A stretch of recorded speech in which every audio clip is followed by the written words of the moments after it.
Box ഓഫീസിലെ റെക്കോർഡുകൾ പഴങ്കഥയാക്കിയ ദളപതി വിജയ് ഇനി തമിഴ്നാടിന്റെ ഭരണചക്രം തിരിക്കും. ദ്രാവിഡ രാഷ്ട്രീയത്തിന് ഗതി മാറ്റി ചക്രവർത്തിയായി വിജയ് മാറുമ്പോൾ അമ്പയെ പരാജയപ്പെട്ടത് തമിഴ്നാട് രാഷ്ട്രീയത്തിലെ വമ്പൻ സ്രാവുകളാണ്. മുഖ്യമന്ത്രി എം.കെ. സ്റ്റാലിൻ പോലും സ്വന്തം മണ്ഡലത്തിൽ വീണത് അവിശ്വസനീയമായ കാഴ്ചയായി. വെള്ളിത്തെരയിൽ കണ്ടിരുന്ന ആ മാസ് എൻട്രി ഇനി നിയമസഭയിലേക്കും കാണാം.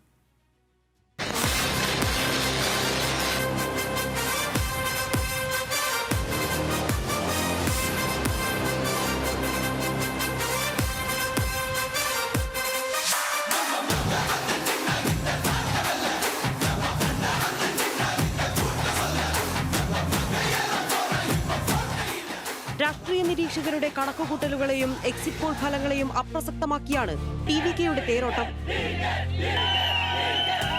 ആക്സിസ് മൈ ഇന്ത്യ പ്രവചിച്ചതുപോലെ തന്നെ 100-ലധികം സീറ്റുകളിൽ ലീഡ് ചെയ്തുകൊണ്ട് ഏറ്റവും വലിയ ഒറ്റകക്ഷിയായി വിജയുടെ പാർട്ടി മാറിക്കഴിഞ്ഞു.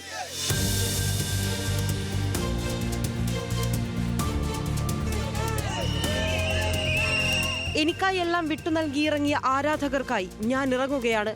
ആത്മവിശ്വാസത്തോടെ മുന്നോട്ടു പോകാം. നല്ലതേ നടക്കൂ. വിജയം നിശ്ചയം. വിജയുടെ ഈ ആത്മവിശ്വാസം വെറുതെ ആയില്ല. രജനീകാന്ത് കഴിഞ്ഞാൽ സ്വന്തം ചിരി കൊണ്ടും സ്റ്റൈൽ കൊണ്ടും ആരാധകരെ ഇത്രമേൽ ഇളക്കി മറിക്കുന്ന മറ്റൊരു താരം തമിഴകത്ത് വേറെയില്ല. എന്നാൽ രാഷ്ട്രീയ ഗോതയിൽ വിജയ് രജനിക്ക് മുകളിലാണെന്ന് തെരഞ്ഞെടുപ്പ് ഫലം തെളിയിച്ചു.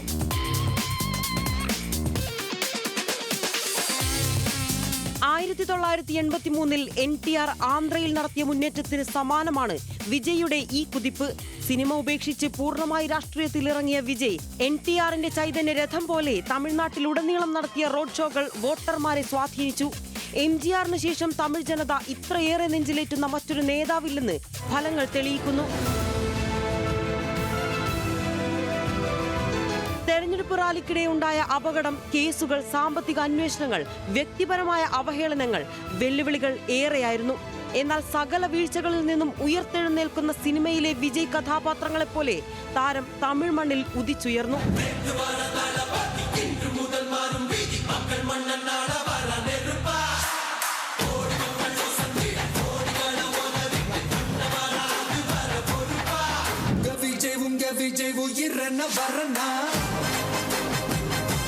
വിജയുടെ വിജയത്തിന് പിന്നിൽ കൃത്യമായ പ്ലാനിങ്ങും ജനകീയ വാഗ്ദാനങ്ങളും ഉണ്ടായിരുന്നു.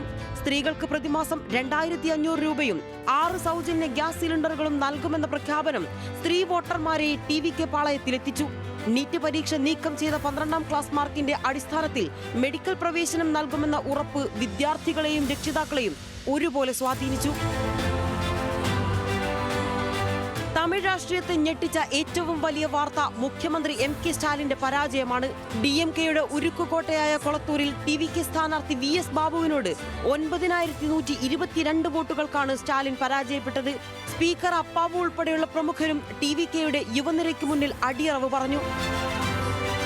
ഏറ്റവും വലിയ ഒറ്റകക്ഷിയായി ടി.വി.കെ മാറിയതോടെ സർക്കാർ രൂപീകരണ ചർച്ചകളും ആരംഭിച്ചിട്ടുണ്ട്. AIADMKയുമായി ചേർന്ന് സഖ്യ സർക്കാർ രൂപീകരിക്കാനുള്ള നീക്കങ്ങൾ നടത്തുന്നതായി സൂചനകളുണ്ട്. എങ്കിലും കോൺഗ്രസ് അടക്കമുള്ള മറ്റ് ചെറിയ പാർട്ടികളുമായി ചേർന്ന് സഖ്യ സർക്കാർ രൂപീകരിക്കാനുള്ള ശ്രമത്തിനായിരിക്കും ടി.വി.കെ മുൻഗണന നൽകുക എന്നാണ് വിവരം. സംവിധായകനും നിർമ്മാതാവുമായ അച്ഛന്റെ കൈപിടിച്ച് 18ാം വയസ്സിൽ നാളെയ തീർപ്പ് എന്ന സിനിമയിലൂടെ എത്തിയ ആ യുവാവ് പിന്നീട് തമിഴകത്തിന്റെ ഹൃദയമിടിപ്പായി. സിനിമയിലെ ദളപതി യഥാർത്ഥ ജീവിതത്തിൽ തമിഴ്നാടിന്റെ ദളപതിയായി അധികാരമേൽക്കുന്ന നിമിഷത്തിൽ വിസിൽ പൊടാൻ കാത്തിരിക്കുകയാണ് തമിഴ്നാടാകെ.